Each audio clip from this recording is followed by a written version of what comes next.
Hi, this is Forever Friday show. Today I'm going to talk to you about the importance of housing. And I'm going to talk to you about Section 8 housing. I've had, me personally, I've had Section 8 housing um, for 28 years. I got it in Southern California when I was in my early 20s. Um, that's usually when people are out on their own. And I tell you, I could not make it.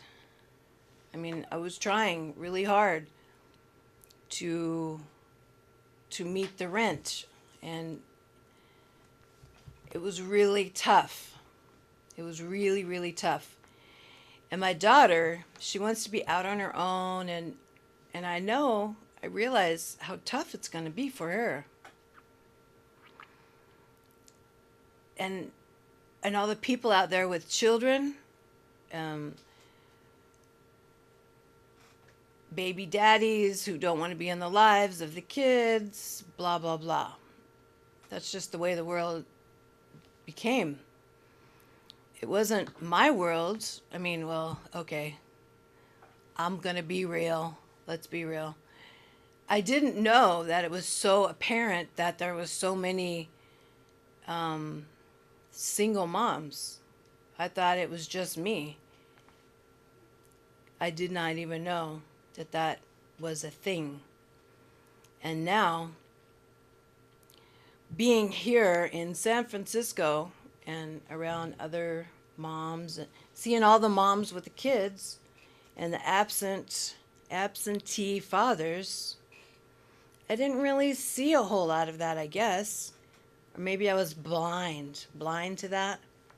I didn't really notice. I just noticed and only thought on my own life. My life was always the single mom, the single parent trying to survive. It's all about survival. Survival for food, housing, clothes, you name it. You got to survive. You've got to do what you've got to do for your children. Yes, for your children. And I lived in Southern California, which is Simi Valley, California, for a great deal of my life. And when I was out on my own, I had a real hard time. And I got on the list for this housing thing that I just didn't even really know about or what it was. And I was on for about a year or so, give or take. And my lucky number, lucky ticket, the golden ticket came about, and they said Friday forever.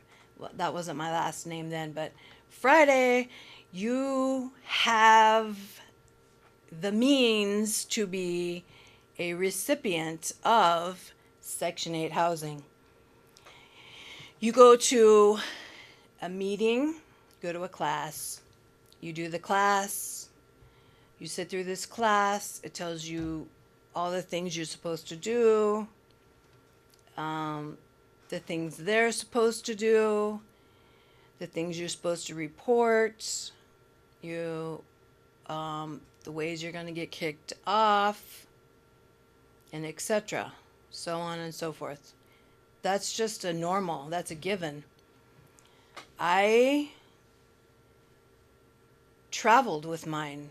I lived in Simi Valley. Then we had the big earthquake. And then I moved out from that apartment to a different place in Simi Valley.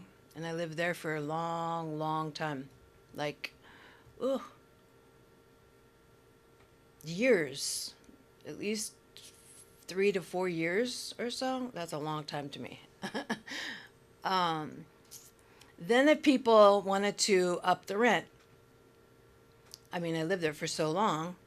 They wanted to raise, well, actually, they sold the place that I lived in, and the new people wanted to raise the rent.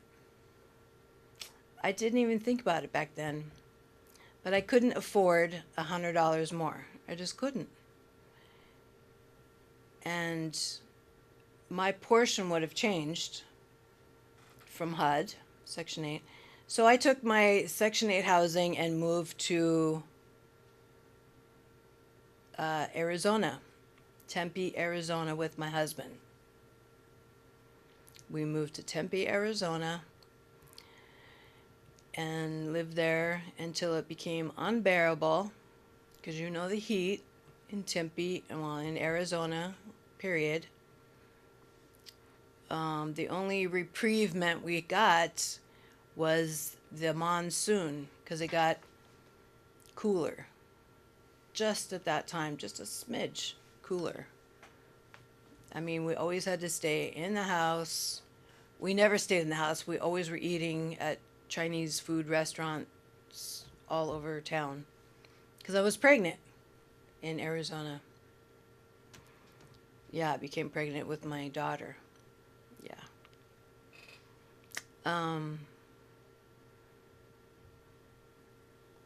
From Arizona, it was just too much. It was really too much on my husband, his condition. We moved back to where I grew up, and that was Idaho, Boise, Idaho. Then my husband's condition was better in the cool air, cold, cool air.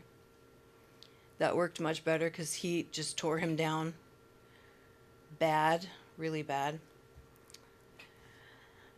Things changed and life changed, and my daughter and I ended up, well, he ended up dead. His MS in his brain, the lesions in his brain. So my daughter and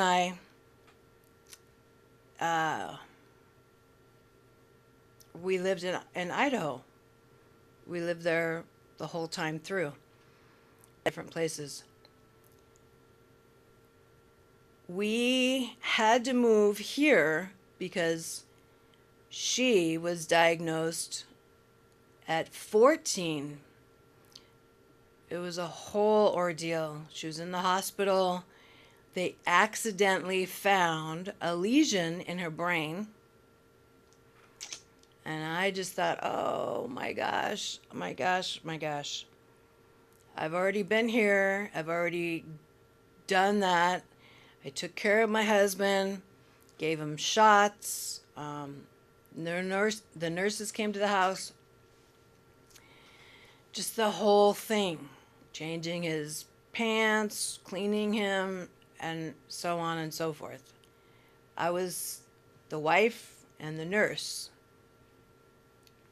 until death do us part.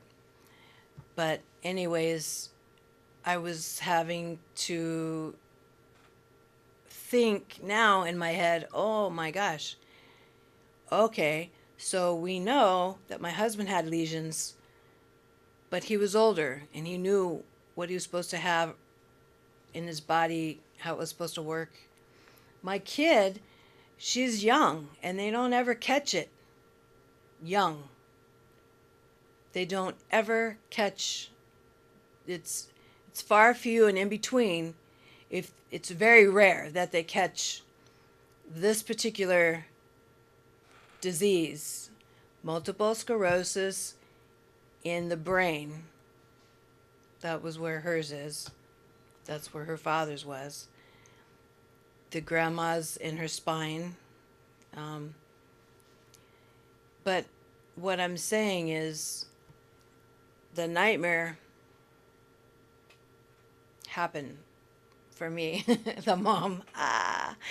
In Idaho, they did not have the facility, so we took the Section 8 housing and we called to see if we could port port into the state.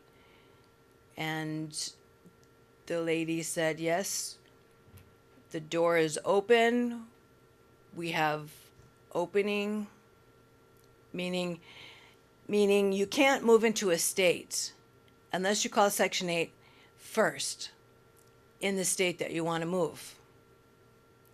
Okay, let's just say I'm here and I want to move to Washington State. I have to call Section 8 housing in the state of Washington. They have to give me the okay to move into the state or not. They have to say the port is open, the doors are open, or they're not at this time. That's kind of like how it was for me in Idaho to come here. The doors were open, so we came. I thought it was going to be easy because it's always been easier to move from one state to the other for me. But my kid and I, we didn't have a home. We came. We are not knowing a soul out here, just her and myself. Just her and myself. That's the only family we have, is just her and myself. And no housing when we came. Just our suitcases, and we did not even know how this place worked at all. It was such a struggle. It was such the struggle. Then we have our Section 8. I've had it for 28 years, going on 28 or 29 years now. I've ported everywhere. And I only have Section 8 housing, folks, because I'm on Social Security. And Social Security only pays a small amount, like $700 and something for me to live on. That's not enough to pay for rent. Okay, yeah, I have Section 8. The Section 8 housing goes off of your income, and they use their formula, and their formula counts the electricity, the water, sewer, trash, electric, all of those that you have in a house. If you have to pay, whatever you have to pay in the house, whatever's your responsibility, they put that in the formula that they have. And then they come up with what you will pay and what they will pay.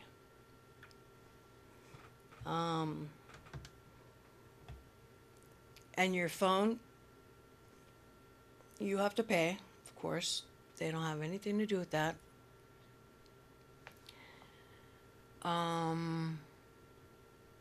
Yeah, times are hard. Times are really, really hard. If you want to be having Section 8 housing, get on the list. When it's open, you have to call and ask if it's open. If you can put your name on the list,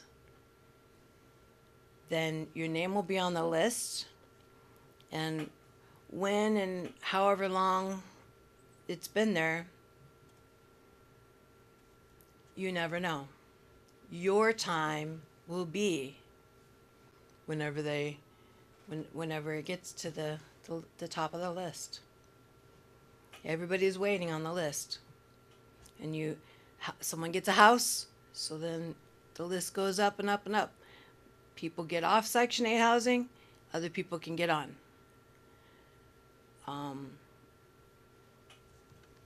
It just kind of works like that.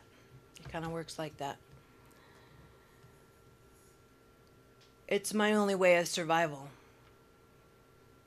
I'm kind of ashamed to say it, ashamed in a little way. It's my way of survival. It's not everybody's way of survival. Um, and you can sit there, out there, and maybe judge me because I look perfectly normal to work. But you can't judge a book by the cover. I'm the book. This is my cover. But you don't know what's inside this book. You can't judge a book by its cover. Like when you see people on the street, you can't judge the book by the cover. You don't know what's happening internally. They could look good on the outside, but you don't know what damage happened or is happening on the inside. I'm sure most of you understand what I'm saying. You see, we can't know the shoes that somebody else has walked in. We can't know that unless we've been with them our whole life. We have not.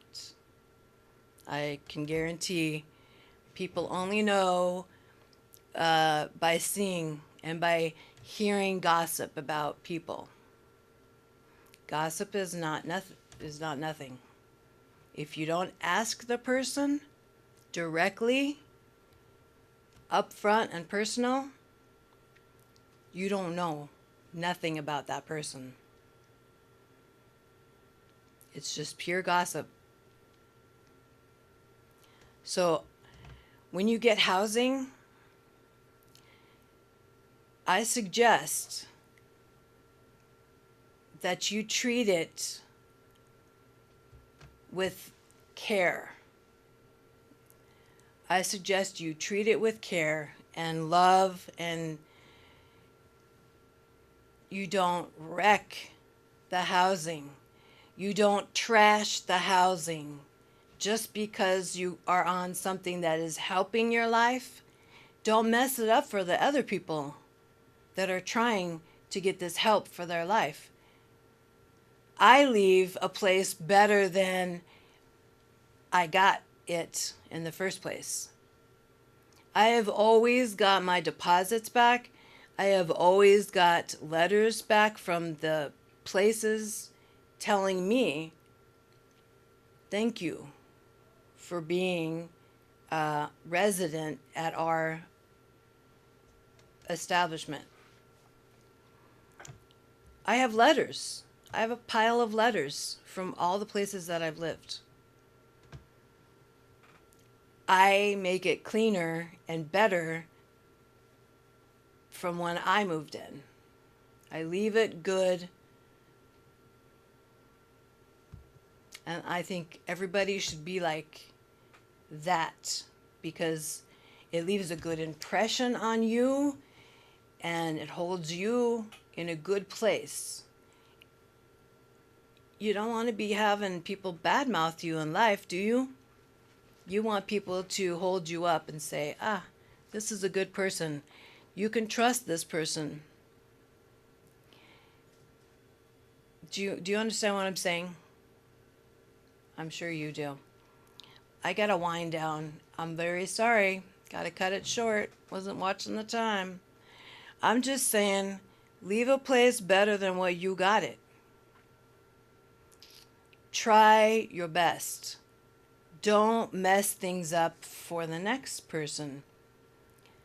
Section 8 housing, people have their lip about it, but that's not my business.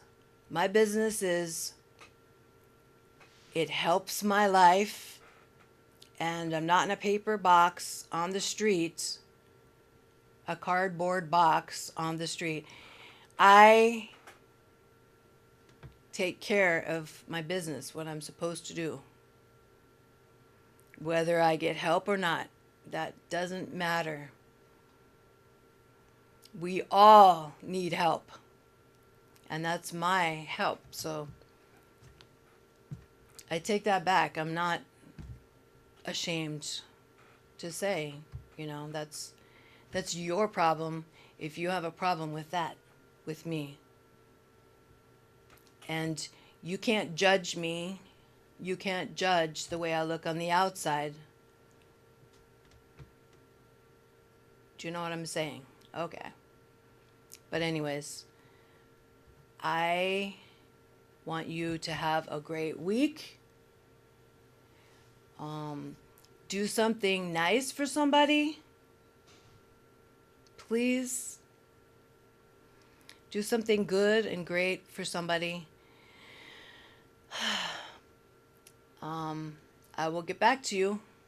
My days are coming on. I come on Tuesdays because it was better for my schedule than Thursdays. Well, I want to put a shout out to my friend Robert Red, or Red International. Hey, just wanted to say hi to a friend. That's all. Hey, make sure that you do something positive and good every day. Baby steps every day of this week. Please. Okay? You got that? Be good. Be good. Be good. Be good. Be good. And get yourself on the list of Section 8 housing if it applies to your life. Don't get on it if it doesn't apply. And if you have kids, you better be a good parent to not have those kids put holes in the walls and things like that. Because you're going to ruin it for the next people. And you don't want people to say bad things about you or in your life. Are you kidding me?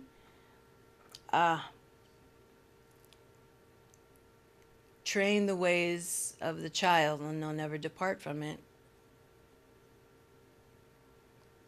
In the scripture, in the scripture it says something like that. Train up your children in the ways of the Lord and they'll never depart from it. Like spare the rod.